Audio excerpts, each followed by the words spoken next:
Hello friends, welcome to my channel. তো আমি এখন রয়েছি পিসির বাড়িতে। তো আমি এখানটা সকাল সকাল উঠে ফেস ওয়াশ করে নিলাম, আর আমার মুখের অবস্থা ঠিক এরকম ছিল। তারপর ওখান থেকে আমি একটু টিফিন করে নিলাম, ব্লগ করি তার সাথে ডিম আর 3 রুটি দিয়ে, জাস্ট দারুণ খেতে ছিল। তারপর ওখান থেকে আমি শুরু করে দিলাম দুপুরের রান্না। দুপুরে একটু ফুলকপির তরকারি করেছিলাম, আর আজকে আসবে আমার দাদা, ওরা আরেকজন আসবে। তো চলো পুরো ভিডিওটা দেখতে থাকো। তো এখানটা ওয়েদারটা না জাস্ট দারুণ লাগছিল। আর এখন হচ্ছে বিকালবেলা, ওরা অলরেডি চলে এসেছে। আর এই যে রাত্রেবেলা এখন অবধি আমি এখন ভাত ছাড়াচ্ছি, কারণ আমি ভাত ছাড়তে পারি না। তো এখানটায় আমার ও হেল্প করে দিচ্ছে। এরপরে আজকে রান্না হবে হচ্ছে চিকেন। তো এখানটায় ও পেঁয়াজগুলো ভালো করে ভেজে নিচ্ছে, আর আজকে রান্নার দায়িত্ব ওরই।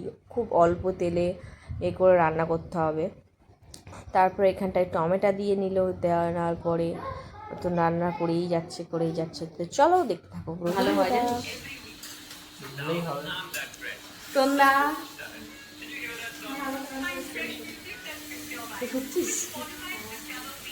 হ্যাঁ এখন তো ছবি ওই তরকারি রং করা থাকবে, তাহলে ওটা কিছু খাবে ওটা খাবে না। খাবে করছি বলা। এরপরে ইউটিউবে ভিডিও ছাড়বো।